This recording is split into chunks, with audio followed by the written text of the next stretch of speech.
مولا علی شیر خدا فرماتے ہیں، امام سخاوی نے القول البدی میں لکھا ہے، فرماتے ہیں کہ حضرت عمر کا زمانہ مبارکہ تھا، میرا بڑا ہی دل کر رہا تھا سرکار کی زیارت کر۔ حضور کے وصال کو کافی سال بیت گئے، دل بڑا پریشان تھا، میں درود شریف پڑھتا پڑھتا سو گیا۔ میں نے خواب دیکھی کہ اللہ کے محبوب فجر کی جماعت کرا رہے ہیں۔ چر ہویا مینو ترلے لیندیاں کدی موڑ میرے ول واگاں، جے خواب میری وچ ایک بار جے آویں میں ساری عمر نہ جاگاں۔ کہتے ہیں حضور نماز پڑھا رہے تھے فجر کی، 2 صورتیں سرکار نے پڑھی پر مزہ ہی مڑا، بڑا ہی مزہ آیا، بڑا ہی مزہ۔ کہتے ہیں نماز مکمل کر کے نا تو سرکار نے صحابہ کی طرف رخ نور کیا تو ایک صحابی کھجوروں کا ٹوکرا لے کے آئے، یا رسول اللہ تازی کھجوریں پکیاں قبول کرے۔ حضور نے ایک کھجور اٹھائی، صاف کی، کھائی، باقی ایک ایک صحابہ کو بانٹی۔ حضرت علی کہتے ہیں 15-16 صحابہ کے بعد میرا بھی نمبر لگا، کھجور کھائی۔ کھجور کا نہیں، دست مصطفیٰ کا بڑا مزہ تھا۔ کہتے ہیں بڑا ہی مزہ آیا۔ ابھی میں کھجور کھا ہی رہا تھا کہ مسجد نبوی میں اذان ہو گئی۔ مولا علی فرماتے ہیں آنکھ کھل گئی، اٹھ میں گیا پر کھجور کا ذائقہ میرے منہ میں ابھی بھی موجود۔ اب اس پر پورا باب بند ہے شاہ عبدالحق الہ آبادی میں۔ وہ کہتے ہیں کہ حضور جس کو خواب میں کچھ چیز دیتے ہیں وہ حقیقت میں بھی اسے دیتے ہیں، وہ خواب میں نہیں ہوتی، وہ حقیقت میں ہوتی ہے۔ پورا باب ہے، بہرحال عنوان پہ رہنا چاہتا ہوں۔ حضرت علی فرماتے ہیں میں اٹھا، وضو کیا، سنت پڑھی، مسجد چلا گیا، جا کے صف میں بیٹھ گیا۔ عمر فاروق آئے جماعت کرانے۔ کہتے عمر نے نماز شروع کی تو مجھے جھٹکا تب لگا جب عمر نے بھی وہی صورت شروع کر دی جو خواب میں سرکار نے پہلی رکعت میں پڑھی۔ میں سمجھا اتفاق ہے، لیکن کہتے ہیں دوسرا جھٹکا جب لگا جب دوسری رکعت میں حضرت عمر نے وہ صورت پڑھی جو حضور نے خواب میں دوسری رکعت میں پڑھی تھی۔ کہتے ہیں میں اب بڑا پریشان ہوں کہ یہ بات کدھر کی کدھر جا رہی ہے۔ مولا علی شیر خدا فرماتے ہیں نماز مکمل ہوئی تو کھجوروں کا ٹوکرا بھی آ گیا۔ فرماتے ہیں اب تو میری حیرت کی حد نہ رہی، حضرت عمر نے کھجور اٹھائی، صاف کی، کھائی، دوسرے صحابی کو، تیسرے کو، چوتھے کو، 15-16 صحابہ کو ملی، مجھے بھی دی۔ کہتے ہیں کھجور کھائی، مزہ بڑا آیا۔ حضور سے کوئی دوسری مانگنے کو دل کرتا تھا پر مانگی نہیں تھی، ادب تھا۔ عمر سے تو یرانہ تھا نا اپنا، ایک کا رشک دیکھیں، آپس میں رشک دیکھیں، اسد نہیں رش۔ فرماتے ہیں یرانہ تھا نا، تو میں نے عمر سے کہا یار ذرا ایک کھجور اور دینا نا ذرا ایک کھجور۔ تو کہتے ہیں جناب عمر فاروق نے کھجور اٹھائی، صاف بھی کی، میں سمجھا ملنے لگی ہے، اٹھائی بھی، صاف بھی کی، اور دوسرے صحابی کی طرف ہاتھ بڑھایا، میری طرف دیکھ کے ہلکا سا مسکرائے، فرمانے لگے علی ایسے نہ کر، اگر رات کو نبی پاک سے دوسری لیتا تو میں بھی سویرے تجھے دوسری دے دے۔ حضور سے دوسری لی نہیں، نبی پاک سے دوسری مانگی نہیں تو میں کیسے دے دوں؟ خواب میری وچ آیا سی ماہی تو میں او دے گل وچ پا لیاں باواں، ڈر دی ماری اکھ بھی نہ کھولا، ڈر دی ماری اکھ، کیونکہ آئی یہ رات وصال دیوالی، ربا اے رات مکن نہ دیوی، اے رات مکن نہ دے، ڈر دی ماری میں اکھ بھی نہ کھولاں کتے پھر بچھڑ نہ جاواں۔ میرے رسول پاک کے غلام رشک کرتے تھے، رشک۔ حضرت علی کہتے ہیں میں رویا تو عمر بھی رو پڑے، کہنے لگے علی جو رات تجھے نواز کے گئے وہ میرے اوپر بھی کرم فرما کے گئے۔ کہ نبی پاک علیہ السلام تشریف فرما ہے، حضور کے صحابہ کی ایک جماعت بارگاہ میں بیٹھی ہے، حضرت صدیق اکبر بھی حضور کے بالکل قریب بیٹھے ہیں، وہ آج بھی حضور کے قریب ہی قریب بیٹھے۔ اچانک نہ محفل میں حضرت مولا علی شیر خدا تشریف لے آئے، باقی صحابہ بھی اٹھنا چاہ رہے تھے، کوشش ہو رہی تھی، لیکن پتہ ہے سب سے پہلے جگہ کم تھی، کو بندہ ذرا سرکتا یا جگہ بناتا تو جگہ بننا تھی، باقی بھی اٹھنا چاہ رہے تھے، لیکن سب سے پہلے حضرت صدیق اکبر اٹھے۔ حضرت مولا علی کا بازو پکڑ کے تھام کے حضور کے قریب بٹھایا، خود ذرا تھوڑے سے پیچھے ہو کے بیٹھ گئے۔ اب بولا نہیں کوئی، وہاں لوگ کم باتیں کرتے تھے، وہاں لوگ بولا ہے پائے نظر ہوش میں آ یہ کوہ نبی ہے، آنکھوں سے بھی چلنا یہاں بے ادبی ہے، لباں تے موراں لگیاں بولن دی جاج بھل گئی، اوتھے زباناں تائیں کھولن دی جاج بھل گئی، تے جا کے مدینے اتھرو میرے سوال بن گئے۔ حضور کی بارگاہ میں وہاں کو بندہ بات کرے، اللہ نے پہنچایا سرکار کے قدموں میں، صد شکر میں پھر آیا سرکار کے قدموں میں، کچھ لمحے سلامی کو ٹھہرا ہوں مواجہ پر، پھر مجھ کو ادب لایا، پھر مجھ کو ادب لایا سرکار کے قدموں میں۔ تو حضرت کسی نے گفتگو نہیں کی، حضرت صدیق اکبر نے بازو تھاما اور لا کر کے نا حضرت مولا علی کو حضور کے قریب بٹھایا اور خود سائیڈ پہ جا کے بیٹھ گئے، کوئی بولا نہیں، بات نہیں کی۔ تب ہم تو باتیں زیادہ کرتے ہیں نا، جا کے سائیڈ پہ بیٹھ گئے، اور کسی نے کیا تبصرہ کرنا تھا، نہ کسی کی جرت تھی، نہ کوئی کرنا چاہتا تھا، نہ کر سکتا تھا۔ تھوڑی دیر خاموشی رہی، پھر میرے کریم بولے حاضر، اور حضور بول کے فرمانے لگے دیکھا تم نے ابو بکر نے کیا کیا ہے؟ اور پھر حضور فرمانے لگے عزت والا ہی کسی کی عزت کو پہچان سکتا ہے۔ مولا کائنات، شیر خدا، علی المرتضیٰ، کیا بات ہے اس شیر خدا کی بھی۔ کتب حدیث میں سب سے زیادہ فضیلت کی حدیث ہے مولا علی شیر خدا کی۔ کیا شان پائی ہے، کیا مرتبہ پائے۔ 9 سال عمر تھی جب کلمہ پڑھا تھا۔ ویسے میرا تو خیال یہ ہے کہ یہ شروع سے کلمہ پڑھتے تھے، اس لیے کہ پلے ہی حضور کی گود میں ہے۔ 9 سال کی عمر تھی جب باقاعدہ حضرت علی نے کلمہ پڑھا۔ 9 سال کی عمر۔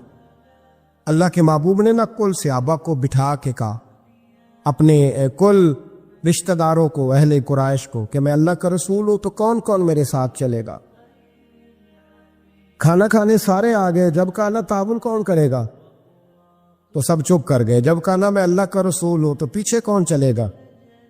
آگے لگ کے چلنا بھی آسان ہوتا ہے، ساتھ مل کے چلنا بھی آسان ہوتا ہے، مشکل ہوتا ہے پیچھے پیچھے چلنا، وہ مشکل ہوتا ہے، وہ نہیں لوگ چل پاتے۔ کون پیچھے چلے گا، میں اللہ کا نبی ہوں تو سانپ سونگ گیا، لوگ خاموش ہو گئے۔ تو حضرت علی کہتے ہیں میں چھوٹا تھا، قد بھی میرا چھوٹا تھا، عمر 9 سال تھی، کھجور کھا رہا تھا، کرتا لمبا پہنا۔ جب کوئی نہ بولا تو حضرت علی کہتے ہیں میں نے پوری کھجور بھی نہیں کھائی، ابھی منہ میں تھی، باقی کی میں نے ویسے ہی ساری نکال لی، بعد میں کھا لوں گا، اور وہ کھجور میں نے جیب میں ڈال لی کہ دیر نہ ہو جائے۔ اللہ فرماتے ہیں میں پنجوں کے بل کھڑا ہو گیا اور میں نے دونوں بازو کھڑے کر کے کہا یا رسول اللہ یہ نہیں نہ بولتے، ابو لہب، عتبہ، عتیبہ، شعبہ، ابو سفیان نہیں نہ بولتے تو نہ بولیں، حضور آپ پریشان نہ ہو، انا حافظو کا یا رسول اللہ، انا ناصرو کا یا رسول اللہ، حضور میں ہر دشمن کے مقابلے میں آپ کی حفاظت کروں گا، دین کے ہر کام میں آپ کی مدد کروں گا۔ کہاں حضرت علی نے دوستی لگائی، کہاں 9 سال کی عمر۔ پھر حضرت علی ہر میدان میں آپ کو نظر آئے، ہر میں، بدر میں بھی مولا علی، احد میں بھی مولا علی، خندق میں بھی مولا علی۔ خیبر والے دن آنکھیں دکھتی تھی، پر میرے حبیب نے فرمایا اسے بلاؤ، جھنڈا بھی اسے ہی دینا ہے اور فتح بھی اللہ اسی کے ہاتھ پہ عطا فرمائے۔ یعنی تکلیف بھی تھی، آنکھیں دکھتی تھیں، حضرت علی بظاہر بیمار تھے، لیکن حضور نے فرمایا چونکہ انہوں نے وعدہ کیا ہے وہی آئیں گے، میدان میں نکلیں گے۔ ہر صحابی شان والے، حضرت ابوبکر صدیق کے مقام کو کون کھول سکتا ہے، جناب عمر، جناب عثمان، طلحہ و زبیر، ہر ایک کی کیا بات ہے۔ لیکن میرے نبی کریم علیہ الصلوۃ والسلام نے ہر میدان میں انہیں یاد کیا، اور وہ ہر میدان میں پہلی صف میں نظر آئے۔ 63 سال عمر تھی حضرت علی کی، کوفے کے بازار سے گزر رہے تھے، ایک کافر نے آ کے خنجر مارا، اور جناب علی المرتضیٰ شیر خدا کی داڑھی سے جب خون نکلا نا، وہ 9 سال کی عمر میں وعدہ کیا تھا کہ میں دین کا مددگار بنوں گا، اور جب 63 سال کی عمر میں زخم لگا کوفے کی گلی میں، جناب علی نے اپنا خون دیکھا، اور جب زمین پہ گر رہے تھے تو پتہ کیا کہہ رہے تھے، فزت برب الکعبہ، لوگوں رب کعبہ کی قسم میں کامیاب ہو گیا، میں نے آج اپنا وعدہ نبھا دیا، لے سجنا اسا توڑ نبھائی، لے سجنا اسا توڑ نبھائی، تے جان دتی راہ تیرے، ختم ہو گئی بات، لے او سجنا اسا توڑ نہیں پائی، عشق لگا سی کھیڈا کھیڈ دی لو، تے پھر مینوں کھیڈا بھول گئے دیا، میں کجل پایا سی یار دے ویکھنے،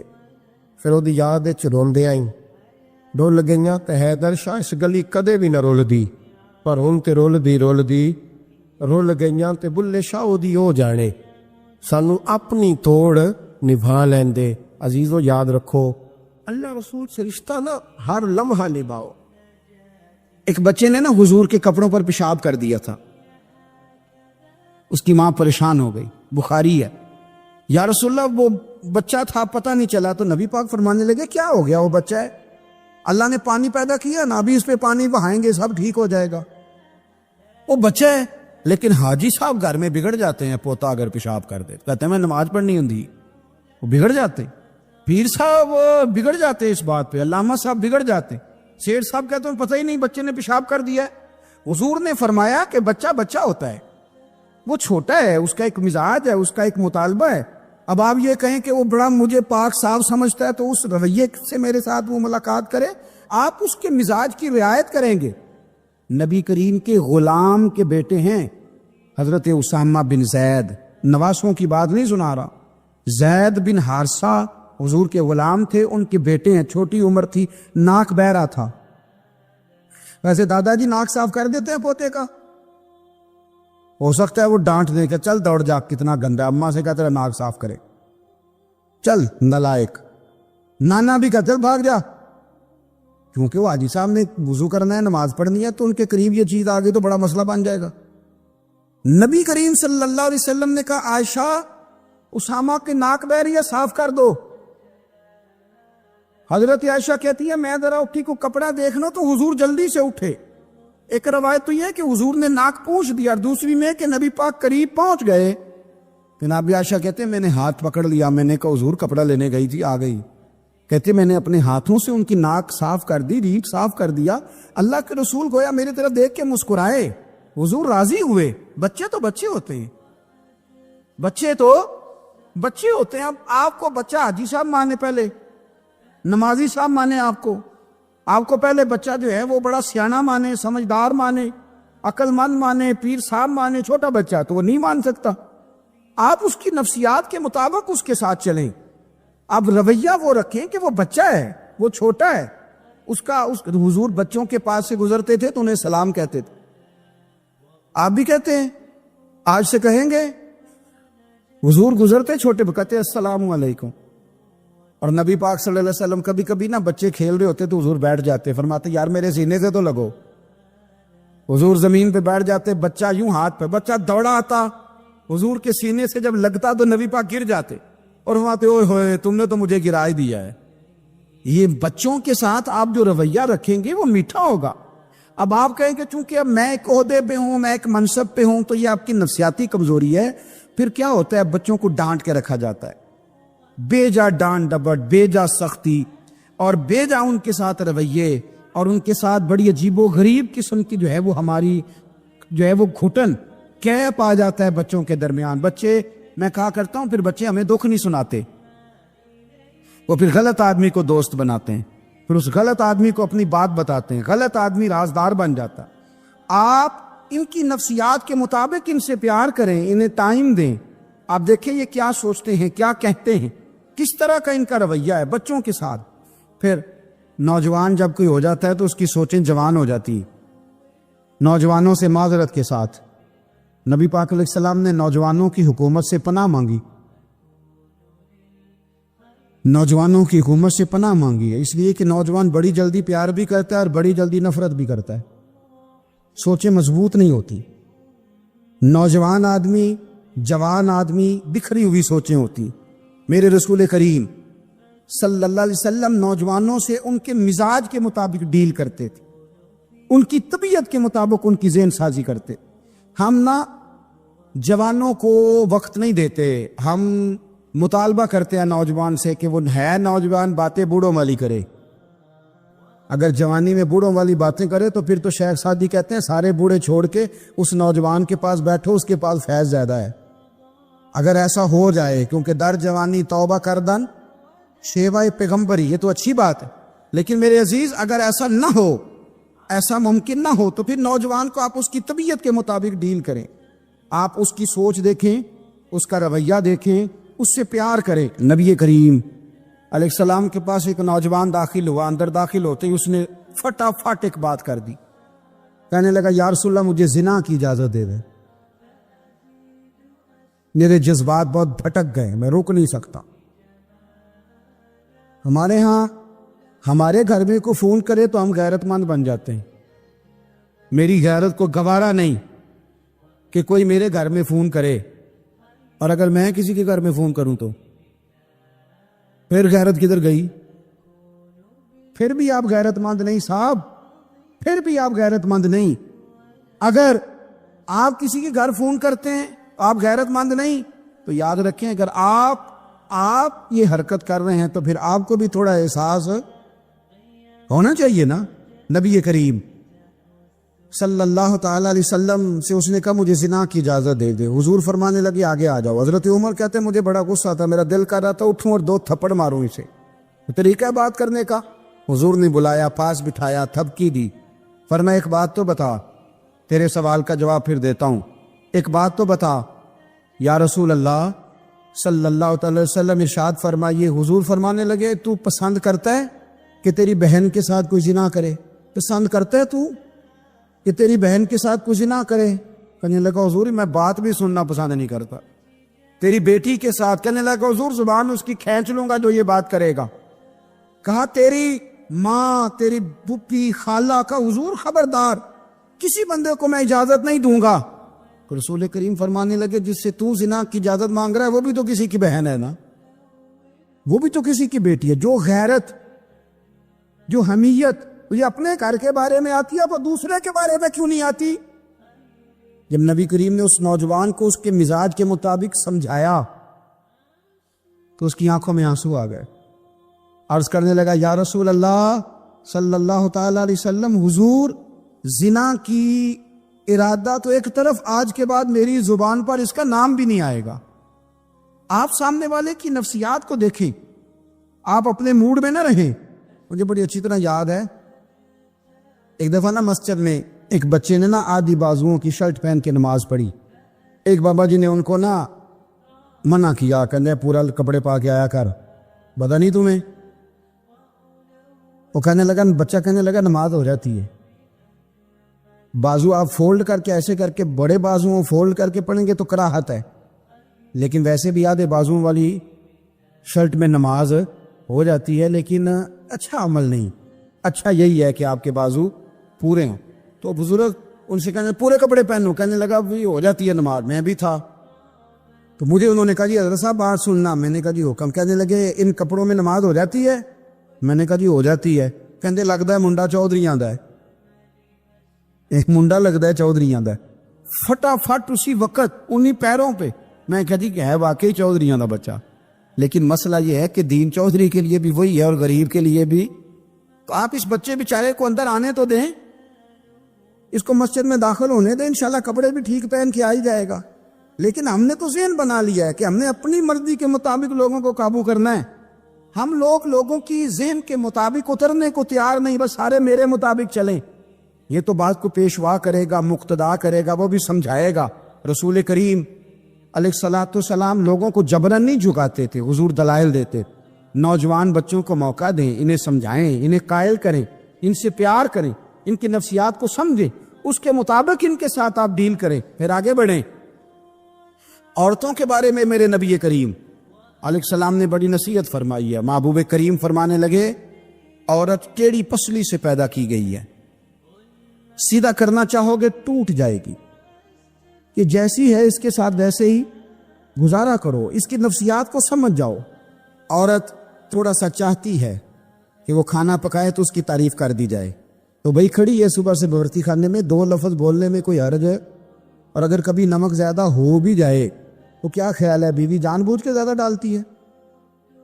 اس کا شوق ہے کہ اس کی انسلٹ ہو؟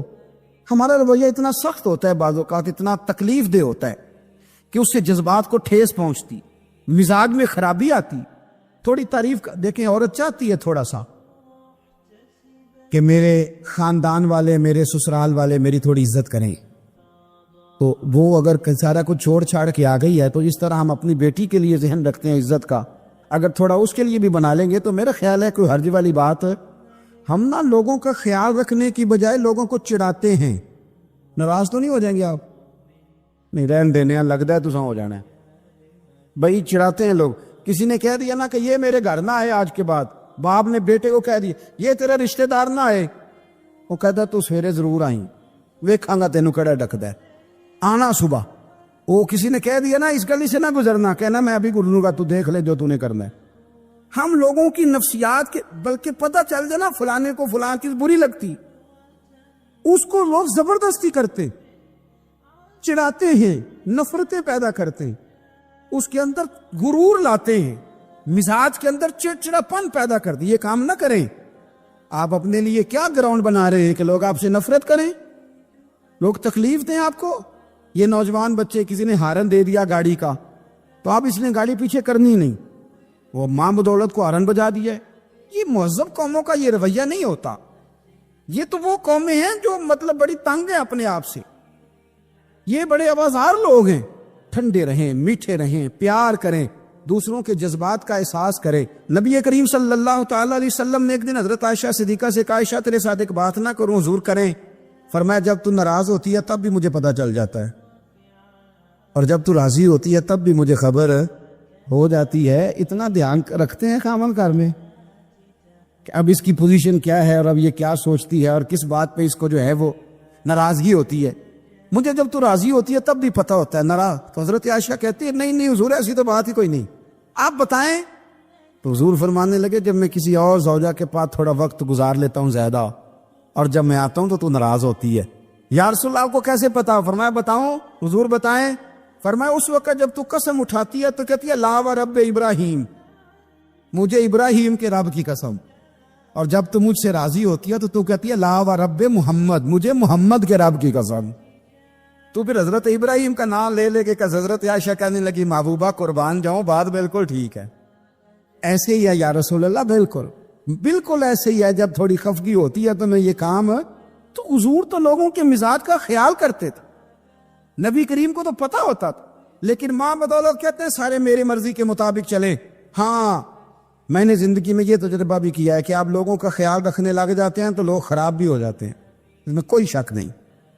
وہ سمجھتے ہیں شاید میری ضرورت بڑی ہے، نہ یہ بات نہیں بھائی، بات کچھ اور ہے۔ حضور رحمت اللہ للعالمین ہے نا، تو کافر ہے یا منافق ہے، حضور کی تو ڈیوٹی ہے پیار کرنا، لیکن کافر کو تو چاہیے نا کلمہ پڑھے، منافق کو تو چاہیے نا مومن بنے۔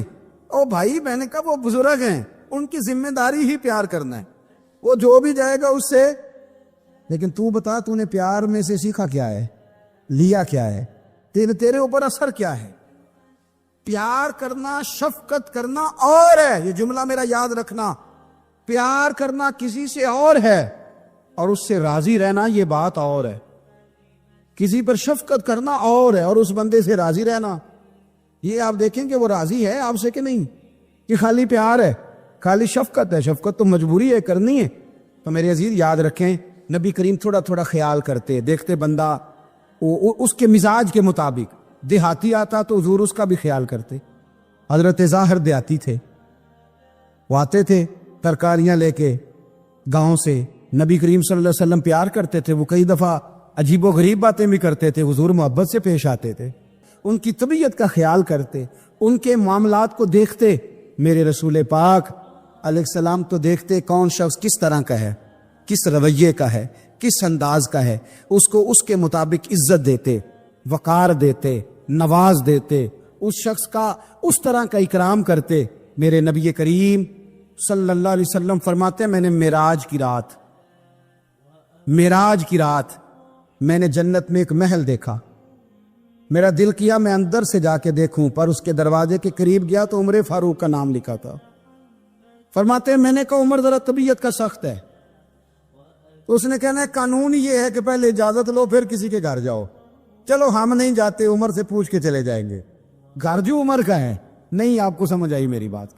یار نہیں سمجھے، جن کے قدموں کے صدقے گھر ملا ہے، اگر وہ یہ خیال کرتے ہیں کہ سامنے والے سے پوچھ لینا چاہیے، نہیں آپ نہیں سمجھے۔ او بھائی جن کے برکت سے وہ مکان ملا ہے، اگر وہ مزاج کا اتنا خیال رکھتے ہیں تو پھر مزاج رسول کا بھی تو خیال ہونا چاہیے نا۔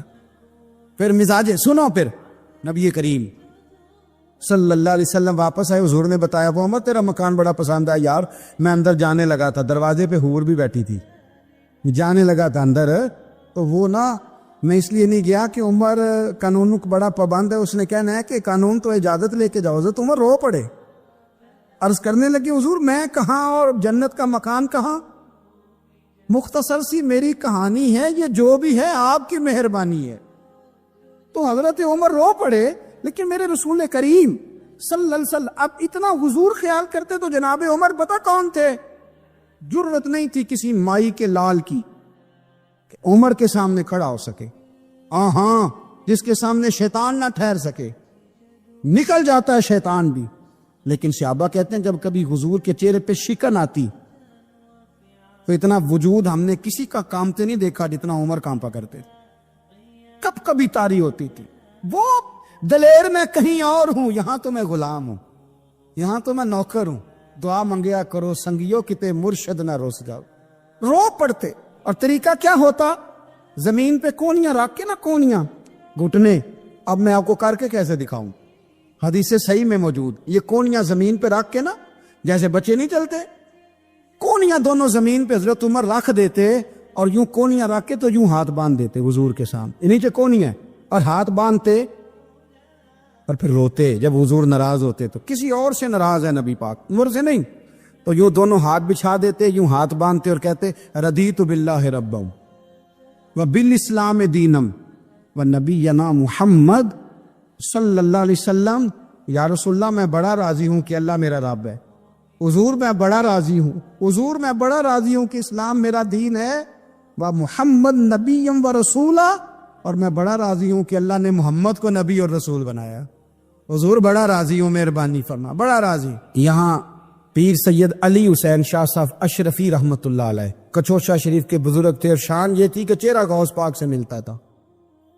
وہ تھوڑا سما کے قائل تھے، سما کے، یعنی وہ والا سما نہیں جو اب ڈھول ڈمکے کے ساتھ ہوتا ہے، کچھ اس میں اشعار پڑے جاتے تھے، اور بعض ایسے شعر تھے جن پر باپ بزرگ کہتے تھے نہیں ہونے چاہیے، یہ رائے کا اختلاف۔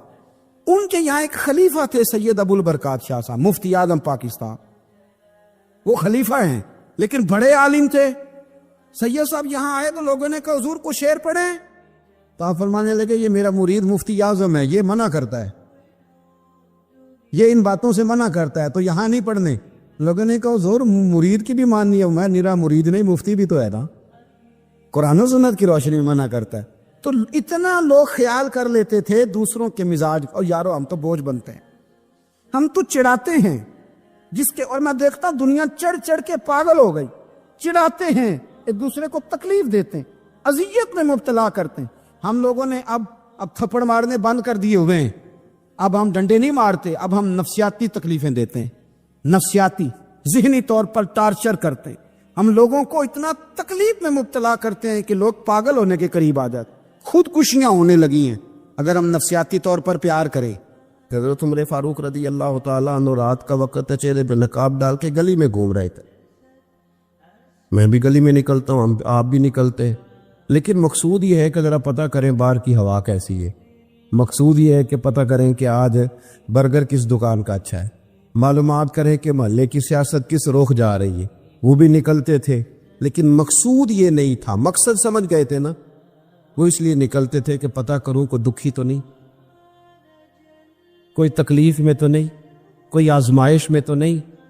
دیکھیں نا کام وہی ہے، میں بھی کرتا ہوں، آپ بھی کرتے، ساری دنیا کرتی، لیکن وہ ایکم احسن عملا، کردار کس کا ستھرا ہے، ذہن کس کا اونچا ہے، ذوق کس کا بڑا ہے۔ زندگی وہ بھی بتا گئے، ہم بھی گزار رہے ہیں، لیکن وہی کمزور باتیں اور وہی روایتی گفتگو اور وہی لب و لہجہ اور وہی دنیا داری کے مخصوص سی ہماری گفتگو، فلاں کیا کر رہا ہے، کہاں پہنچ گیا، اگر پیسے کسی نے نہیں کمائے تو کہاں نکھٹو ہے تب نہیں کمائے، اور اگر زیادہ کما لیا تو کہنے لگے ایک نمبر طریقے سے تو نہیں کمائے جا سکتے، یہ کوئی غلط رستہ بنی گفتگو ہے، بس نشستن گفتن برخاستن۔ تو اعلیٰ کام، اعلیٰ کردار ان لوگوں، حضرت عمر گزر رہے تھے۔ تو غلام ساتھ تھا، ایک شخص کو دیکھا کہ مدینے کے باہر خیمہ لگایا ہوا ہے، بھئی خیریت ہے، یہاں خیمہ کو لگایا؟ کہنے لگا امیر المومنین سے ملنے آیا ہوں، رات ہو گئی تھی تو سوچا یہیں قیام کر لیتا ہوں، صبح ان سے ملوں گا۔ تو فرمایا اندر کسی کے درد سے کراہنے کی آواز آتی ہے، کہنے لگا میری بیوی ہے اور بچے کی ولادت کا وقت آ گیا، تکلیف میں۔ حضرت عمر دوڑے گھر گئے، اپنی اہلیہ سے کہنے لگے نیکی کمانے کا ارادہ ہے؟ اس نے کہا ہے۔ مقصد سمجھ گئے تھے نا وہ لوگ، بالکل ہے۔ فرمایا جو ضرورت کی چیزیں ولادت کے وقت ہوتی ہیں لے لے، کچھ گھی لے لیا، کچھ چنے لے لیے، کچھ ضرورت کی چیزیں لے لی، خاتون کو ساتھ لیا۔ یہ خاتون اول کی بات کر رہا ہوں میں خاتون اول کی بات کر رہا ہوں۔ حضرت فاروق اعظم رضی اللہ تعالیٰ عنہ امیر المومنین ہے۔ حضرت عمر نے اپنی اہلیہ کو ساتھ لیا، جہاں وہ شخص تھا وہاں آئے، اہلیہ نے حضرت عمر کے ذمہ کام لگایا، آگ جلا لیں، یہ تیل لے لیں، فلاں فلاں چیز گھی میں ڈال لیں، بنانی شروع کر دیں۔ فاروق اعظم نے ہاتھ کے اندر پکڑا ہوا برتن، چمچہ، ڈوئی بھی آخ لی دے، پنجابی ہے نا، تو وہ کام کر رہے، چلا رہے، آگ جلا رہے، خاتون اندر ڈیوٹی کر رہی۔ تو وہ شخص جو تھا نا جس کی بیوی تھی، وہ کہتا ہے میں 2-3 دفعہ کا غلام ادھر آ، فلانی چیز بتا۔ میرے ذہن میں یہ تھا کہ امیر المومنین نے کو بندہ کھڑا کیا آنے جانے والے مسافروں کا خیال کرے۔ میرے ذہن 2-4 دفعہ میں نے اپنے لفظوں میں بات بھی کہہ دی، لیکن جب اندر میرے بچے کی ولادت ہوئی تو اندر سے میری بیوی بولی اور حضرت عمر کی اہلیہ بولی اور بول کے کہنے لگی امیر المومنین مبارک ہو، آپ کے دوست کو رب نے بیٹا دیا ہے۔ وہ شخص کہتا ہے میں باہر کھڑا تھا، وجود تڑپ گیا، آنکھیں برس پڑی، کبھی نہیں رویا تھا پر کیفیت عجیب بن گئی، کوئی تقریر نہیں سنائی، کوئی اعلیٰ شعر نہیں انہوں نے پڑھا، میں نے جوں لے کر ان کے سر سے پاؤں تک دیکھا، میں نے کہا یہ وہی شخص ہے جس کا نام لے تو کیسر و کسرا کانپ جاتے ہیں، یہ وہی شخص ہے۔ میں نے جمعے میں کہا تھا کہ روب کپڑوں کا نہیں ہوتا، روب تو دیانتداری کا ہوتا ہے۔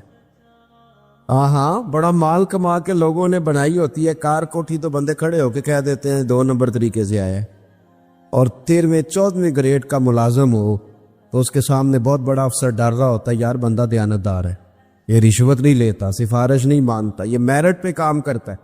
تو روب تو آپ کی دیانتداری کا ہے، آپ کی سچائی کا ہے۔ اپنی زندگی میں جو لوگ مقصد سمجھ گئے، مقاصد پا گئے، کچھ کر گئے، ہم ذرا الجھ گئے ہیں۔ پہلے اتنا شاندار مکان بناتے ہیں، پھر مرنے کو کس کا دل چاہے؟ اتنی محنت کر کے جو ہے وہ کوٹھی بنائی ہے تو اب چھوڑ کے کون جائے؟ وہ تیار بیٹھے تھے، انہیں نبی کریم نے کہا تھا کن فی الدنیا کانک غریب او عابر السبیل، تم نے مسافروں کی طرح رہنا ہے۔ او میرے بھائی، کبھی دیکھا ہے ایئرپورٹ پہ مسافر لڑتا ہو کہ میں نے یہ جگہ خریدنی ہے؟ اسے پتہ ہے کہ ابھی فلائٹ آنی ہے، میں نے تو چلے جانا ہے۔ ریلوے اسٹیشن پہ جو جگہ ہوتی ہے وہ خریدنے کے لیے لوگ رٹا نہیں ڈالتے، انہیں پتہ ہے پہلی ٹرین سے چلے جانا ہے۔ بس سٹاپ پہ جھگڑے نہیں ہوتے کہ یہ کرسی میری ہے، جانا جو ہے مٹی دیں تے مٹی رہنا ہی، ایویں کادی بلے بلے، اج مٹی دے اتے بندے آتے کل مٹی دے تھلے۔ اتنا زیادہ مقصد نہیں نا جب سمجھتے تو بے چین ہے، بے قرار۔ بعض لوگوں نے اتنے پیسے جمع کر لیے کہ اتنے کھا نہیں سکتے، اتنی ضرورت نہیں، لیکن اس کے باوجود ہے کہ وہ دوڑ ختم ہونے کا نام ہی نہیں لے رہی۔ حضرت صدیق اکبر رضی اللہ تعالیٰ عنہ امیر المومنین ہے۔ بادشاہوں کے بڑے بات ہوتی ہے، ہمارے ملک میں ایسے بھی بادشاہ گزرے ہیں کہ جو سفر پہ جاتے تھے تو خانسامے بھی لے جاتے تھے، باورچیوں کو بھی لے کے جاتے تھے کہ کھانا میری مرضی کا ہونا چاہیے۔ حضرت ابوبکر صدیق نے پانی مانگا، امیر المومنین، تو صحابہ نے نہ شہد ملا پانی پیش کیا۔ کوئی اتنی لمبی بات تو نہیں، لیکن صدیق اکبر رو ہی پڑے، اور اتنا روئے کہ ہجکیاں بن گئی۔ لوگ کہتے پتہ نہیں تھا کس بات پہ رو رہے ہیں، پر ہم بھی رو پڑے۔ حضور آپ کیوں روتے ہیں؟ تو آپ فرمانے لگے یار مجھے آسانیوں میں مبتلا کرنے لگے ہو، مجھے ان دنیا کی لذات میں الجھانے لگے ہو۔ میں حضور کی بارگاہ میں بیٹھا تھا، اللہ کے رسول فرما رہے تھے پیچھے ہٹ جا، پیچھے ہٹ جا، پیچھے ہٹ جا۔ میں نے پوچھا حضور آپ کس کو کہہ رہے؟ تو حضور فرمانے لگے دنیا میرے پاس آئی تھی، وہ قریب کرنا چاہتی تھی مجھے، تو میں نے اسے کہا پیچھے ہٹ جا، میرے نیڑے نہ آنا، دور ہٹ جا۔ تو ہٹ تو گئی ہے، پر جاتی دفعہ کہہ گئی ہے سونیا آپ تو بچ گئے ہیں، پر آپ کے بعد والے کیسے بچے؟ تو مجھے سینے سے لگا لے، گلے سے لگا لے، مقصد اپنا سمجھے، اعمال کا حسن پیدا کرے۔ اگر انسان کا مقصود مال کمانا ہے تو اگر مال مل گیا تو اس کے بعد پھر کیا کرے گا؟ کسی نے طے کر لیا تھا کہ بہت بڑی گاڑی اور بہت بڑا بنگلہ مجھے چاہیے، تو وہ بنگلہ اسے مل گیا، گاڑی آ گئی۔ اب تو مقاصد چونکہ طے نہیں ہوتے، تو جو چیز انسان چھوٹا سا مقصد طے کرتا ہے وہ اسے حاصل ہو جاتا ہے۔ میں نے ملک سے باہر جانا ہے، گھر سیٹ کرنا ہے، ساتھ والا پلاٹ لینا ہے، ہو گیا سارا کچھ۔ تو اب وہ پھر انسان بے چین ہو جاتا ہے، پریشان رہتا ہے، کہتا ہے سمجھ نہیں آتی مطلب مقصود کیا ہے۔ اللہ تبارک و تعالیٰ نے تو ایک تنکا بے مقصد پیدا نہیں کیا، اتنا سونا انسان کیسے بے مقصد پیدا کر؟ تو رب کریم نے ہمیں بتایا کہ مقصد تو تمہارا ہے، مقصد ہے الذی خلق الموت والحیات لیبلوکم ایکم احسن عملا۔ اس نے موت اور حیات اس لیے پیدا کی ہے تاکہ پتہ چلے تم میں اچھے عمل کون کرتا ہے،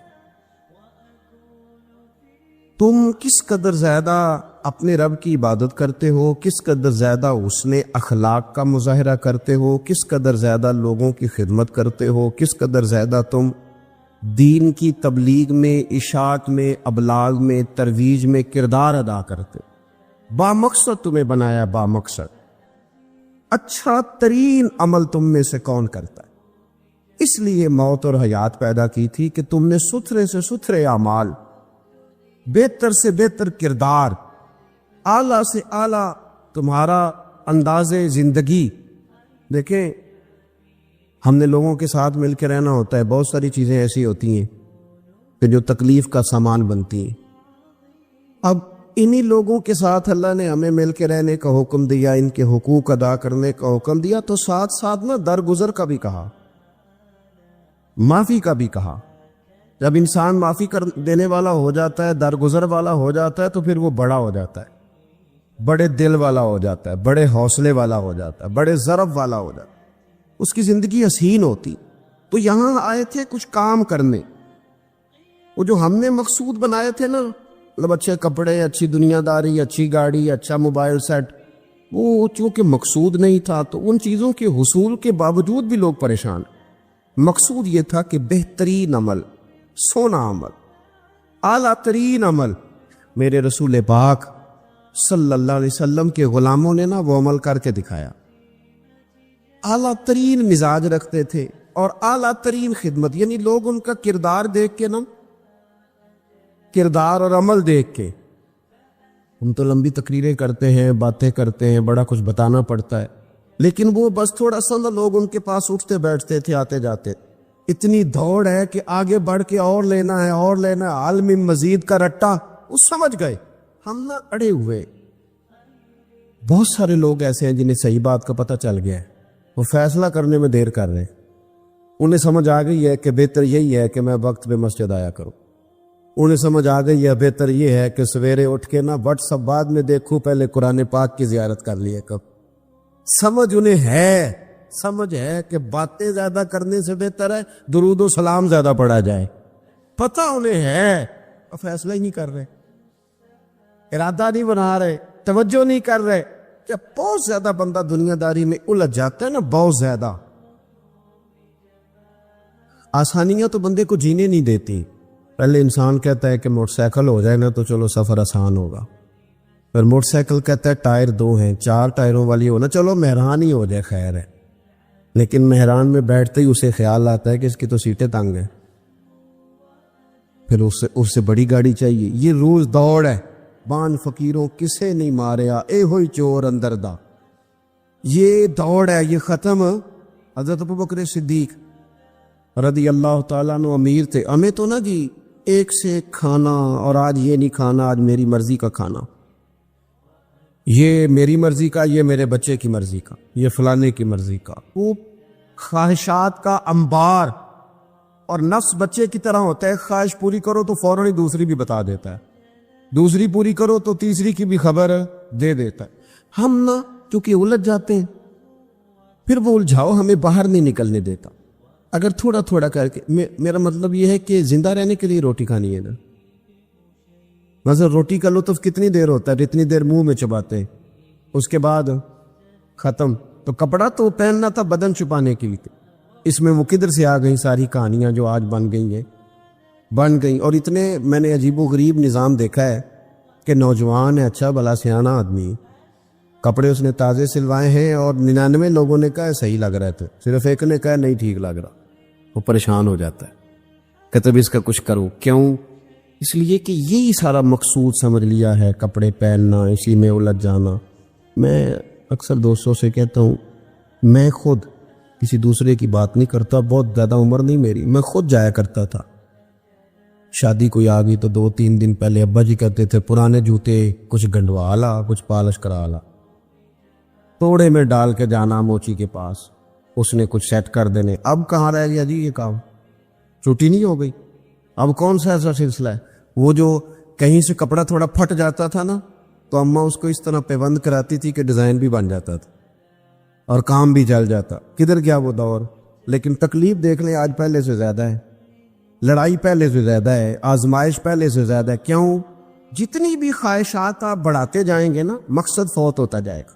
جتنی بھی مقصود سفر کرنا ہے, گاڑی دکھانا تو مقصود نہیں نا, لیکن ہمیں وہ والی گاڑی چاہیے کہ لوگ ایک دفعہ انگلی منہ میں ڈالیں کہ وہ خو اس گاڑی پہ بیٹھا ہوا ہے. ہم مقصد سے پیچھے ہٹیں گے جب پھر تکلیف میں آئیں گے, پھر آزمائش. زندگی میں ہم نے جو چیزیں مینج کی ہیں وہ ساری دوسروں کے لیے, ہمارے لیے کوئی شے بھی نہیں. ولیمے پہ گئے تاکہ برادری راضی ہو جائے, تعزیت کے لیے گئے تاکہ محلہ راضی ہو جائے, فلانا کام کیا تاکہ لوگ جو ہیں وہ میرے حق میں ہو جائیں. ساری زندگی دوسروں کے لیے جی کے گزار دی, اور آپ نے 99 نیکیاں کی, ایک خامی آئی تو لوگ تو وہ تھے جو پھر بگڑ گئے. بہتر نہیں بندہ رب کو ہی راضی کرے. واللہ ورسولہ احق ان یرضوا, اللہ اور اس کے رسول کا زیادہ حق ہے کہ انہیں راضی کیا جائے, ان کا زیادہ حق. اپنی زندگی میں معاملات کو ترتیب دیں, ایک مخصوص ذہن بنائیں, اتنا سویرے قرآن شریف پڑھنا ہے, اتنا درود پاک, اور یہ راز ہو ہمارا اور ہمارے رب کا, یہ راز ہو. اتنی دیر مصلی پہ بیٹھنا ہے. میرے ایک دوست اور ڈاکٹر صاحب میں بیٹھا تھا, تو وہ ایک شخص کو کہہ رہے تھے تیرے دل میں کچھ باتیں ہیں نکال دے تاکہ تیری ٹینشن ریلیز ہو جائے, تیری صحت ٹھیک ہو جائے گی. تو بندہ کہہ رہا تھا اچھا ٹھیک ہے ڈاکٹر صاحب. تو میں نے کہا کہ اگر آپ اجازت دیں تو ایک بات میں بھی کر لوں. نے کہا آپ بھی کر لیں. تو میں نے کہا ڈاکٹر صاحب کچھ دکھ بڑے ذاتی اور نجی ہوتے ہیں, بندہ کسی کے سامنے کہہ ہی نہیں سکتا, بڑے ذاتی قسم کے ہوتے ہیں. وہ آپ کسی کے سامنے جتنا مرضی کوئی قریبی ہو, وہ بندے کی اپنی اندر کی کچھ ایسی تکلیفیں ہوتی ہیں, اندر کی. آزم گنڈاں دے وچ گنڈاں 10 کیڑی کھولا, بڑے مسئلے ہوتے ہیں, آپ کیسے بیان کر سکتے ہیں, سوال ہی نہیں پیدا ہوتا. تو کہنے لگا پیر صاحب حال تو ہوگا نا. میں نے کہا بالکل ہے, ہمیں ہمارے دین نے دعا سکھائی ہے, جو کسی سے نہیں کہہ سکتے وہ اپنے رب سے کہہ دو, اللہ کے حضور عرض کر دو, کشکول طلب دراز کر کے کہہ دو مالک یہاں پریشان ہے, وہ بڑا کریم ہے, عطا بھی کرے گا اور پردہ پوشی بھی فرمائے گا. اپنے اللہ کے ساتھ اپنا تعلق مضبوط کرے, اپنی زندگی میں حسن اعمال کا پیدا کرے, اعمال کا, کہانیوں کا نہیں, باتوں کا نہیں, تصویروں کا نہیں, نئی سے نئی پکچر کا نہیں, اعمال کا. اور خوبصورت ترین طریقہ ہو. دیکھیں نا, مشکل سے بھی تو نماز پڑھنی ہے نا. سویرے ابا بڑے غصے میں تھے تو پھر مجھے اٹھنا ہی پڑا, تو اس طرح بھی تو پڑھنی ہے. تو اگر بندہ ذوق سے اٹھے اور ذرا سونا کر کے وضو کرے اور ذرا صحیح کر کے مصلی بچھائے اور سجدہ کرے تو ذرا ذوق سے کرے, مجھے سوز دے, مجھے ساز دے, مجھے نیم شب کا نیاز دے, دم سجدہ خود کو میں توڑ دوں, مجھے ایسا ذوق نماز دے. اس ذوق کے ساتھ آگے بڑھے. مقاصد جب بندہ سمجھ جاتا ہے نا, مقاصد, پھر اس کے لیے آسانی ہوتی ہے. میں نے عرض کیا تھا زیادہ باتیں نہیں کرنی, مقصود تو ایک پیغام دینا ہے. اب ہم نے جانے والوں کے لیے کیا کرنا ہے؟ ایک تو یہ کہ اپنا مقصد ٹھیک کرنا ہے, ایک جو رخصت ہو گئے اپنے بزرگوں کو نا یاد رکھے. اصل کام ہے ان کو بول کے بتائیے. سال کے بعد ختم, بڑی اچھی بات ہے, سسماہی ششماہی سیماہی سب ٹھیک ہے, ان کو یاد رکھے. حضور نہ یاد رکھتے تھے, اپنی والدہ کا ذکر کرتے, اپنے والد کی بات کرتے, اپنے دادا کا ذکر کرتے تھے. اپنے جانے سیدہ خدیجہ الکبریٰ رضی اللہ تعالیٰ عنہ وصال کر گئیں تو حضرت عائشہ کہتی ہیں حضور اکثر گھر میں ان کا ذکر کرتے. اپنے بزرگوں کو یاد رکھے, ان کا ذکر کرے. ان کو نا والد کے لیے نا والد ہونا شرط ہے, پی ایچ ڈی ہونا شرط نہیں. والد کے لیے والد ہونا شرط ہے, مفتی ہونا شرط, والد ان پڑھ بھی ہو تو بچے کو سمجھانے کا سلیقہ سے اللہ اسے عطا کاری دیتا ہے. ماں بالکل ان پڑھ بھی ہو تو بچوں کو سمجھانے کا طریقہ اللہ اسے ان سے سیکھیں. میرے والدین اور والدہ دونوں اپنا نام نہیں لکھ سکتے تھے، تو میں اپنے دوستوں سے کہتا ہوں مجھے کبھی موقع ملے تو میں کئی جلدوں میں کتاب لکھ سکتا ہوں اپنے ماں باپ. اس لیے کہ وہ جو ہمیں سکھا گئے، جو بتا گئے، وہ انہی کا خاصہ. تو اپنے ایک تو جانے والوں کو یاد رکھے، دوسرا ان کے لیے دعا کرے تو درد سے کرے، سونی کر کے کرے، صحیح کر کے کرے، اکیلے بیٹھ کے کرے. دعا کا سب سے زیادہ تعلق آپ کے دل کی آواز کے ساتھ ہوتا ہے. اور جس طرز میں حضور نے ہمیں حدیث سکھائی ہے نا، اس رنگ میں کبھی آپ حدیث کو سیکھیں، سمجھے نا. حضور فرماتے ہیں جس طرح دریا میں ڈوبنے والا سہارا تلاش کرتا، دریا میں اسے کتنی کو جلدی ہوتی ہے، غوطے لگ رہے ہوتے ہیں. وہ اس طرح کا نہیں ہوتا کہ میں عصر کی نماز کے بعد پھر آؤں گا تجھے نکالنے، اس طرح تو نہیں نہ ہوتا.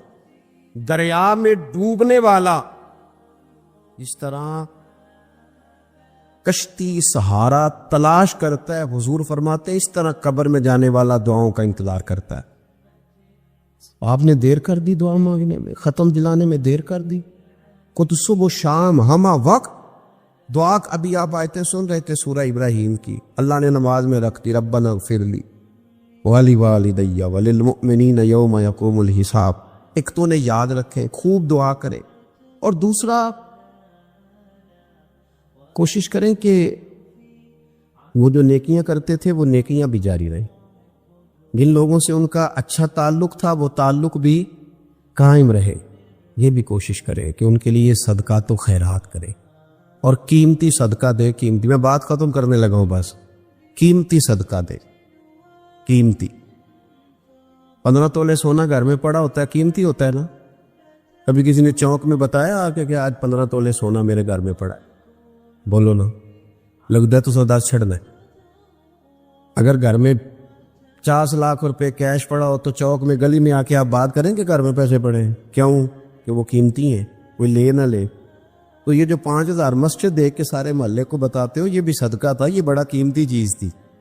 یہ بتانے والا نہیں تھا، یہ تو نیکی تو قیمتی تھی.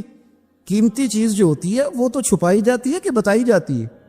یہ جو بیٹیاں ہیں نا اسلام کی مائیں بہنیں، یہ قیمتی ہیں. اس لیے اسلام انہیں کہتا تم گلیوں اور چوکوں میں آنے والی نہیں، قیمتی چیزیں. قیمتی چیزیں گھر کے اندر رہا کرتی. تم قیمتی چیزیں ہو، تمہارا وجود قیمتی ہے. تم کبھی ماں ہو، کبھی بیٹی ہو، کبھی بہن ہو، کبھی بیوی ہو، قیمتی ہو. اس لیے تمہیں اسلام کہتا ہے کہ گھر کے اندر رہو گی تو تمہاری قیمت رہے گی. کچھ چیزیں ایسی ہیں جو چوکوں میں گلیوں میں پھیل جائے تو ان کی قیمت نہیں رہتی. اس لیے تمہیں کہا جاتا ہے کہ گھر میں رہو. یہ جو تمہیں چوکوں میں لاتے ہیں یہ تمہیں بے وقت کرنا چاہتے ہیں، بے قیمت کرنا چاہتے ہیں. انسان تھوڑی دیر کے لیے، اگر تھوڑی دیر کے لیے غور کرے تو بڑے بڑے جانور انسان سے بڑے طاقتور ہیں، لیکن اللہ نے ان کی نکیل انسان کے ہاتھ میں تھما دی. اتنا بڑا جہاز ہے، ٹنوں وزن لے کے چل رہا ہے. انسان کے بس کی بات نہیں کہ وہ کئی لوگ لگ کے بھی اس کو اٹھا سکے، لیکن اللہ نے اس کے قبضہ و اختیار میں کر دیا ہے. فرمایا هو الذی خلق لکم ما فی الارض جمیعا، زمین میں جو کچھ ہے سارا تیرے لیے بنایا ہے، آسمان میں جو ہے سارا تیرے لیے بنایا ہے. وما خلقت الجن والانس الا لیعبدون، فرمایا کل کائنات میں نے تیرے لیے بنائی ہے اور تجھے میں نے اپنی عبادت کے لیے پیدا فرمایا ہے. تو جنوں اور انسانوں کو اللہ نے اپنی عبادت کے لیے تخلیق فرمایا. مقصد زندگی، مقصد تخلیق، دنیا میں آنے کا مقصد اولی اور مقصد آخری اللہ کی عبادت، اللہ کی معرفت، اللہ کی طرف توجہ، اللہ کی طرف رجوع. یہی ایک مقصد تھا انسان کے آنے کا. اسی کو قرآن نے بیان کیا تھا. اپنے اپنے مقاصد. درود شریف پڑھنے والے بلند صلاۃ و سلام علیک یا سید یا رسول اللہ. اپنے اپنے مقاصد، اپنے اپنے معاملات کو ہم نے ترتیب دے لیا ہے. صبح سے شام تک کے معاملات سارے کے سارے ہمارے ذاتی، نجی اور ہمارے اپنے بنائے ہوئے مقاصد کے تحت گزر رہے ہیں. حالانکہ رب کریم نے فرمایا کہ انسان، میں نے تجھے اپنی عبادت کے لیے بنایا ہے. اپنے لیے تجھے بنایا ہے، تو میری بارگاہ میں سجدہ ریز ہو، تو میری بارگاہ کی طرف توجہ کرے، تو میرے لیے تسبیح پڑھے، تو تحلیل کے جملے بولے، تو تکبیر کہے، تو میرے محبوب پہ نازل ہونے والے قرآن کی تلاوت کرے۔ تجھے تو اس لیے بنایا تھا۔ عبادت کا معنی یاد رکھیے گا، عبادت کا معنی فقط نماز پڑھنا نہیں، عبادت کا معنی صرف نماز پڑھنا نہیں، نماز عبادت کا ایک جز ہے، نماز عبادت کا ایک حصہ ہے۔ عبادت نماز پڑھنے کا نام نہیں، عبادت روزہ رکھنے کا نام نہیں، عبادت صرف اور صرف حج کرنے کا نام نہیں، فقط ذکر فکر کرنا عبادت نہیں، بلکہ اللہ کا حکم ماننے کا نام عبادت ہے۔ خدا رسول کی بات ماننے کا نام عبادت ہے۔ جہاں جانے کا خدا حکم دے وہاں چلے جاؤ، یہ عبادت ہے۔ جہاں جانے سے منع کر دے وہاں کبھی نہ جاؤ، یہ عبادت ہے۔ اگر نماز پڑھنے کا نام ہی عبادت ہوتا تو پھر فجر کی فجر کے وقت کیوں پڑھنی پڑتی، پھر ظہر میں ہی کیوں فرض ہوتی، پھر عصر کا وقت مغرب میں جا کے کیوں نہ شروع کیا جاتا، پھر انسان کی مرضی تھی جب پڑھ لیتا۔ فرمایا نہیں، عبادت میری ہے، اصل میری اطاعت ہے۔ میں جب کہوں کہ یہ فجر کا وقت ہے تو تجھے فجر مان کے پڑھنا، جب کہوں ظہر کا وقت ہے تو ظہر مان کے۔ ہم نے عبادت کو مخصوص کر دیا، مسجد میں چلے جانا، نفل پڑھ لینا، کچھ دیر قرآن شریف پڑھ لینا، کچھ دیر اللہ کی عبادت کر لینا، کچھ دیر ذکر اذکار کر لینا، اس کا نام عبادت ہے۔ اور باہر نکل کے بے شک جھوٹ بولے، باہر نکل کے بے شک غیبت کرے، باہر نکلے اور کم تولے، باہر نکلے اور اپنی من مرضی کرے، تو یہ عبادت نہیں۔ اس لیے کہ ہم اس خدا کے ماننے والے ہیں جو صرف مسجد میں نہیں ہوتا، بلکہ جلوہ تیری ذات کا کو بکو ہے، میں جدھر دیکھتا ہوں ادھر تو ہی تو ہے۔ ہمارا خدا صرف مسجد میں نہیں ہے، اللہ ہر جگہ ہے۔ جے میں تینوں اندر جانا پھر مقید جانا، جے میں تینوں باہر سمجھا اندر کون سمانا، اندر بھی تو ہے باہر بھی تو ہے، وچ بلا کون نمانا۔ اصل بات یہ ہے کہ جب خدا ہر جگہ ہے تو اللہ تبارک و تعالیٰ کا حکم ہر جگہ ماننا ہے، ہر جگہ اطاعت کرنی ہے، ہر لحاظ سے۔ رب کی بات ماننے کا نام عبادت ہے، اللہ کی، اس کے رسول الپاک صلی اللہ علیہ وسلم کی بات ماننے کا نام، توجہ ہے آپ کی میری بات پہ، عبادت کا مفہوم سمجھیے گا، عبادت کا مفہوم سمجھیے گا۔ ہمارا وہ دین نہیں جو پنڈتوں، جوگیوں، راہبوں کا مذہب ہے کہ جنگلوں میں نکل جاؤ، تسبیح لے لو، میں کھٹکتا ہوں دل عالم میں کانٹے کی طرح، اور تو فقط اللہ اللہ اللہ۔ یہ مذہب نہیں۔ ہمارا دین کہتا ہے مسجد میں بیٹھ کے جو ذکر کرے گا اسے بھی ثواب ملے گا، اور جو محنت کر کے کما کے بچوں کو کھلائے گا اسے بھی ثواب ملے گا۔ ہمارا دین یہ کہتا ہے جو مسجد میں بیٹھ کے قرآن پڑھے گا اسے بھی ثواب ملے گا، اور جو گلی میں پڑا ہوا کانٹا اٹھا دے گا اسے بھی اللہ اجر عطا فرمائے گا۔ اللہ کا حکم ماننا، اللہ کا حکم ماننے کا نام عبادت۔ محمود غزنوی کے پاس ہیرا ہے، محمود غزنوی کے بڑے غلام تھے تو ایک بڑا پیارا تھا اسے، آپ جانتے ہیں اس کا نام کیا تھا؟ ایاز محمود غزنوی کو بڑا تو حسد شروع ہو جاتا ہے ہر جگہ، اللہ ماشاءاللہ۔ لوگ کہنے لگے بادشاہ ہر وقت اسی کو پیار کرتا رہتا ہے، ہر وقت اسی کی طرف توجہ کرتا رہتا ہے۔ بادشاہ نے ایک دن آزمانا چاہا، اتنا ہیرا تھا، موٹا ہیرا بادشاہ کے پاس۔ بادشاہ نے ایک وزیر صاحب کو بلایا، کہا یہ اینٹ پکڑو، ہیرے پہ مارو، اسے توڑ دو۔ کہنے لگا بادشاہ بات تیری ٹھیک ہے پر بڑا قیمتی ہیرا ہے، کیوں تڑوا رہے ہیں آپ؟ مال خزانہ میں رکھ دے، کام آئے گا، کسی نہ کسی جگہ پہ استعمال ہو جائے گا، آپ کیوں اس کو تڑوانے کی ضد کر رہے ہیں؟ بادشاہ سلامت نے کہا اچھا تم نے ٹھیک مشورہ دیا، میں ہی جذبات میں آ گیا تھا۔ ایک دوسرے آدمی کو بلایا، اس کو کہا یہ ہیرا توڑنا ہے۔ اس نے کہا بادشاہ مجھے لگتا ہے پوری دنیا میں اتنا موٹا ہیرا تیرے پاس ہے، کسی اور کے پاس نہیں ہوگا، یہ توڑنے کی چیز نہیں، تجوری میں سنبھالنے کی چیز ہے، اسے سنبھال کے رکھ۔ تیسرے کو بلایا، چوتھے کو بلایا، جس کو بھی بلاتا رہا وہ بادشاہ کو سمجھاتا رہا، جس کو بلایا بادشاہ کو سمجھایا۔ ایاز کی باری آئی، کہا ایاز ادھر آ، سمجھے ہے آپ کی؟ ایاز ادھر آ، یہ ہیرا تو توڑ دے۔ اس نے اینٹ پکڑی، زور سے ماری، ہیرا توڑ دیا۔ بادشاہ کہنے لگا بڑا بیوقوف ہے بھائی تو، یہ سارے میرے خیر خواہ تھے، مجھے سمجھاتے رہے اور تو نے خیال ہی نہیں کیا، میں بیوقوف تھا تو بھی ساتھ ہو گیا، توڑ ہی دیا۔ کہنے لگا بادشاہ غلطی ہو گئی،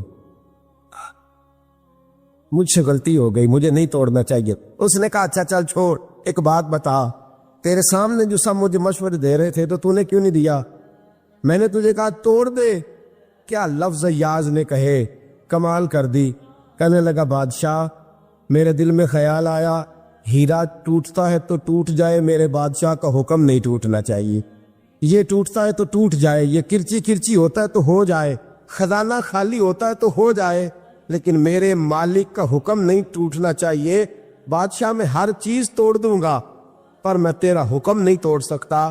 بس دوستو یہی عبادت ہے، بلا مثال و بلا تشبیہ بات سمجھیے گا۔ جس نے خدا کا حکم توڑ دیا اس نے عبادت نہیں کی، اور جس نے خدا کا حکم اچھا آؤ نماز کے لیے۔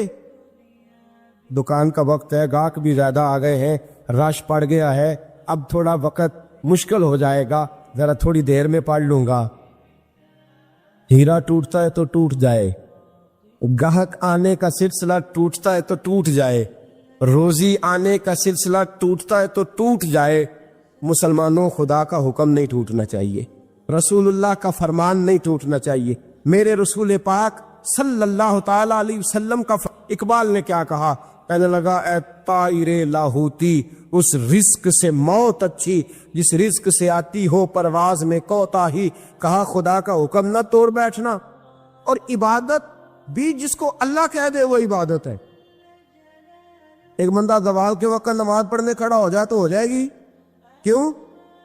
نماز ہی پڑھ رہا۔ اچھا میں آپ کو روایت سناتا ہوں، شیر خدا مولا کائنات حضرت علی المرتضی رضی اللہ تعالیٰ عنہ فرماتے ہیں رسول پاک صلی اللہ علیہ وسلم نے ہمیں منع فرمایا یا جب عید الفطر کا دن ہو یا عید الاضحیٰ کا دن ہو تو تم نے کیا کرنا ہے؟ فجر کی نماز پڑھنی ہے، اس کے بعد اشراق چاشت نہیں پڑھنی، فجر سے لے کر عید کی نماز تک درمیان میں کوئی نماز نہ پڑھنا۔ جب عید کی نماز ہو چکے پھر تمہیں اجازت ہے جتنے مرضی نفل پڑھو، لیکن فجر سے لے کر عید تک تم کوئی اور نماز نفل درمیان میں نہ پڑھنا۔ حضرت علی المرتضی شیر خدا کا زمانہ ہے، عید کا اعلان ہو گیا، عیدگاہ میں لوگ کٹھے ہو رہے ہیں، ایک شخص دوڑا دوڑا آیا، اس نے آ کے نماز کی نیت باندھ لی۔ توجہ ہے آپ کی؟ میں نے کہا عبادت ہے خدا کا حکم ماننے کا نام۔ حضرت علی رضی اللہ تعالیٰ عنہ نے نماز کے بعد اس شخص کو بلایا، فرمایا ادھر آ، تجھے نہیں پتا کہ جب تک عید کی نماز نہیں ہوتی کوئی اور نفل نہیں پڑھیں گے؟ کہنے لگا جی میں نے نماز ہی پڑھی ہے، کوئی جرم کیا ہے؟ نماز پڑھی ہے نا، میں نے سجدہ کیا ہے، کوئی جرم ہے؟ حضرت علی نے تلوار نکال لی، فرمایا جو مصطفیٰ کی سنت توڑ کے نفل بھی پڑھے گا میں اس کا بھی سر قلم کر دوں گا، جو رسول پاک کے حکم کے خلاف عبادت بھی کرے گا اس کو بھی قتل کر دیا جائے گا۔ توبہ کر۔ یاد رکھیے گا عبادت خدا رسول کی بات ماننے کا نام ہے۔ آپ سویرے 8 بجے اٹھ کے کھڑے ہو جائے کہ میں نے تو فجر پڑھنی ہے، فجر کا وقت 8 بجے نہیں ہوتا، وہ گزر گئی 4 بجے، 4:15 بجے ہو چکا۔ ایک شخص شام 7 بجے کھڑا ہو جائے کہے جی میں تو ظہر کی نماز 7 بجے پڑھا کروں گا، یہ کیسے ممکن ہے؟ اس کا وقت تو 2 بجے کے راؤنڈ اباؤٹ ہے، تجھے اسی وقت ادا کرنی۔ یاد رکھیے گا عزیز ساتھیو، عبادت اللہ کا حکم ماننے کا نام ہے، لیکن عبادت کی بہت بڑی جو ایک رکن ہے، عبادت کا بہت بڑا جو ایک جز ہے وہ نماز پڑھنا ہے، بہت بڑا جز۔ حضرت محمد بن ابی بکر حضرت صدیق اکبر کے صاحبزادے رضی اللہ تعالیٰ عنہ کیا فرماتے مسلمانوں بڑے نصیبوں والے ہو، بڑے نصیبوں والے ہو، تمہیں تو اللہ کی بارگاہ میں جانے کے لیے اجازت ہی نہیں لینی پڑتی، اللہ نے تمہارے لیے دروازہ ہی کھول دیا ہے، جب دل کیا وضو کیا نماز کی نیت باندھی اللہ کے دروازے کھل گئے، اور بغیر کسی ترجمان کے تم نے اپنے رب سے بات کرنی شروع کر دی۔ عبادت ایسی نعمت ہے، اللہ کی بارگاہ میں کھڑے ہونا سجدہ کرنا اتنی بڑی فضیلت کی بات ہے۔ یہ حدیث میرا خیال ہے آپ کو کبھی بھولنی نہیں چاہیے۔ سید عالم نور مجسم شفیع معظم صلی اللہ علیہ وسلم نے فرمایا بتاؤ اگر کوئی کسی کے گھر مہمان جائے تو میزبان اس کے ساتھ کیا سلوک کرے گا؟ تو صحابہ کہنے لگا یا رسول اللہ جتنا میزبان اچھا ہوگا اتنا ہی اچھا سلوک کرے گا، جتنا وہ اعلیٰ ہوگا اتنا ہی اعلیٰ سلوک کرے گا، جتنا وہ عرفہ ہوگا اتنی ہی اس کی بات بھی بڑی ہوگی۔ نبی پاک صلی اللہ علیہ وسلم نے فرمایا جو مسجد جاتا ہے وہ اللہ کا مہمان ہے، جو مسجد جاتا ہے وہ اللہ کا مہمان ہے۔ فرمایا میزبان کے ذمے ہے کہ مہمان کے اوپر رحمت کرے، کرم کرے۔ فرمایا جب تو مسجد جاتا ہے تو خدا بھی رحمتوں کے دروازے کھول لیتا ہے، اللہ تیرے لیے فضل کے دروازے کھول دیتا ہے۔ نبی پاک صلی اللہ تعالی علیہ وسلم نے فرمایا جب تو اپنے گھر سے مسجد جانے کے لیے ابھی نکلتا ہے، ابھی تو گیا نہیں، ابھی تو نکلا ہے، فرمایا تو نے سیدھا پیر اٹھایا ہے تو تیرا ایک درجہ بلند ہو گیا ہے، تو نے الٹا قدم اٹھایا ہے تو تیرا ایک گناہ معاف ہو گیا ہے، پھر تو نے سیدھا قدم اٹھایا ہے تو تیرا ایک درجہ بلند ہو گیا۔ اپنی اپنی طبیعت ہے نا۔ حضور نے حدیث سنائی، حضرت سیدنا اسید بن حضیر رضی اللہ تعالیٰ عنہ دیہاتی آدمی تھے، مسجد نبوی سے دور گھر تھا، مسجد آنے جانے کے لیے گدھا رکھا ہوا تھا، گدھے پہ بیٹھ کے مسجد آتے تھے، نماز پڑھ کے اسی پہ بیٹھ کے لوٹ جاتے تھے۔ جس دن حضور نے فرمایا نا ایک قدم پہ ایک گناہ معاف ہوتا ہے، ایک قدم پہ ایک نیکی ملتی ہے، گدھا گاڑی چھوڑا ہے۔ صحابہ کہنے لگے یار دور کا تیرا سفر ہے، تم آرام سے گدھے پہ آ جا۔ کہنے لگے کیوں؟ میں کیوں گدھے پہ آؤں؟ میں تو روز پیدل آؤں گا، تم سب کے تھوڑے تھوڑے گناہ معاف ہوں گے، تھوڑے تھوڑے درجے بلند ہو گے۔ میں نے چونکہ دور سے آنا ہے، اللہ میرے زیادہ گناہ معاف فرمائے گا، میرے زیادہ درجے بلند فرمائے گا، میرے اوپر زیادہ کرم نوازی فرمائے گا۔ جو مسجد کی طرف چل کے آیا ایک ایک قدم پر اللہ اس کے درجے بلند کرے گا، ایک ایک قدم پہ اللہ اس کے گناہ معاف کرے گا۔ نبی پاک صلی اللہ تعالی وسلم کی اپنی سنت کیا ہے؟ حضرت زید بن ثابت رضی اللہ تعالیٰ عنہ فرماتے ہیں میں ایک دن حضور کے ساتھ مسجد کی طرف نکلا، جب ہم جانے لگے نا تو جو رسول پاک کا انداز تھا نا چلنے کا وہ بڑا پیارا ہوتا تھا، دھیما سا چلتے تھے، نظر مبارک جھکی رہتی تھی۔ سید عالم صلی اللہ علیہ وسلم کی ادائیں ایسی حسین تھیں، تیری سیرت تیری صورت زمانے سے نرالی ہے، تیری ہر ایک ادا پیارے ادائے بے مثالی ہے۔ فرمایا جھکی جھکی نظروں سے حضور چلتے تھے۔ آج میں ساتھ ہوں، پہلے بھی کئی دفعہ ساتھ تھا، مسجد کی طرف جا رہے تھے، کسی جگہ سے واپس لوٹے تھے، کسی کے گھر سے مسجد جا رہے تھے۔ فرمایا ہلکے ہلکے قدم، چھوٹے چھوٹے قدم، آہستہ آہستہ حضور چل رہے۔ فرماتے میرے دل میں بار بار خیال آتا کہ یہ حضور کا چلنے کا وہ انداز نہیں جس انداز میں حضور چلتے ہیں۔ چلتے پہلے بھی دھیما ہے، چلتے پہلے بھی بڑا پروقار ہے، لیکن آج کچھ زیادہ ہی آہستہ چل رہے ہیں، آج قدموں میں زیادہ ہی ٹھہراؤ آ گیا ہے۔ فرماتے میں بے چین تھا، میرے دل میں تصور تھا، جرت نہیں کرتا تھا پوچھ لوں اے پائے نظر ہوش میں آ یہ کوے نبی ہے، آنکھوں سے بھی چلنا یہاں بے ادبی ہے۔ جرت نہیں ہوتی تھی کہ پوچھ ہی لوں، استفسار ہی کر لوں۔ فرماتے مسجد کا دروازہ آیا، کمال یہ تھا کہ آگے آگے حضور تھے، پیچھے پیچھے میں تھا۔ جب مسجد کا دروازہ آیا تو حضور نے رخ پھیرا، فرمایا تو سوچ رہا ہوگا کہ میں آہستہ آہستہ کیوں چل رہا ہوں، تو سوچ رہا ہوگا کہ میں آہستہ۔ ایک شعر ہے، اللہ کرے آپ کو یاد رہ جائے۔ میں بریلی شریف حاضر ہوا تو میں نے، ہمارے ایک شیخ تھے حضرت صدر العلماء علامہ تحسین رضا صاحب رحمۃ اللہ علیہ، میں نے ان سے کہا حضرت جی کو تازہ شعر لکھ کے دے مجھے، تازہ۔ تو کہنے لگے لو تازہ شعر آیا ہے، ابھی لکھا ہے۔ اعلیٰ حضرت فاضل بریلوی کے بھائی تھے مولانا حسن رضا، ان کے پوتے ہیں مولانا تحسین رضا رحمۃ اللہ تعالی علیہ، 2008 میں آپ کا وصال ہوا۔ تازہ شعر لکھا، کہنے لگے علم غیب رسول کے منکر اس حقیقت کو بھول جاتے ہیں۔ اللہ کرے آپ شعر کے حسن کو سمجھیں، اور جو شعری ذوق کے لوگ ہیں وہ سمجھے کہ بات کہاں سے چھیڑی ہے، کہاں تک گئی ہے۔ علم غیب رسول کے منکر اس حقیقت کو بھول جاتے ہیں۔ غیب مانا کہ راز ہے، لیکن راز اپنوں سے کب چھپاتے ہیں۔ علم غیب رسول کے منکر اس حقیقت کو بھول جاتے ہیں۔ غیب مانا کہ راز ہے، لیکن راز اپنوں سے کب چھپاتے ہیں۔ حضرت زید بن ثابت رضی اللہ تعالیٰ عنہ فرماتے رخ پھیرا اور حضور نے فرمایا تو سوچ رہا ہوگا کہ سونے آج بڑے دھیمے دھیمے قدم چل رہے ہیں، بڑا آہستہ آہستہ قدم اٹھا رہے ہیں۔ حضور نے فرمایا جو مسجد کی طرف چل کے جاتا ہے اللہ کی رحمت آگے بڑھ کے اس کا استقبال کرتی ہے، اور فرمایا جتنے قدم زیادہ ہوتے ہیں اتنے درجے بھی زیادہ بلند ہوتے ہیں۔ میں اس لیے آہستہ آہستہ آیا ہوں کہ اللہ میرے زیادہ درجے بلند فرما دے، اس لیے آیا ہوں کہ زیادہ درجے مسجد میں، اس لیے آہستہ۔ عبادت کی فضیلت دیکھیں، گھر سے بندہ چلے، ابھی پتہ نہیں مسجد میں وضو کرنا ہے اس نے، ابھی پتہ نہیں 2 رکعتیں پڑھے گا کہ 4 پڑھے گا، فرمایا عبادت کے لیے نکل بھی پڑے تو اللہ اس کے درجے بلند کرنے شروع فرما دیتا ہے۔ درجے بلند ہونے شروع ہو گئے۔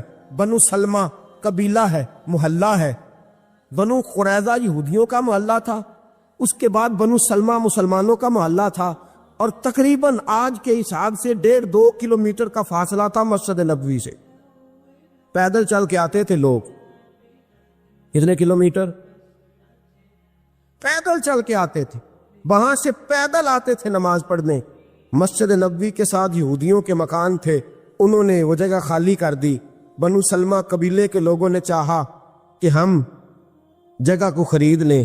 نبی کریم علیہ السلام کو پتہ چلا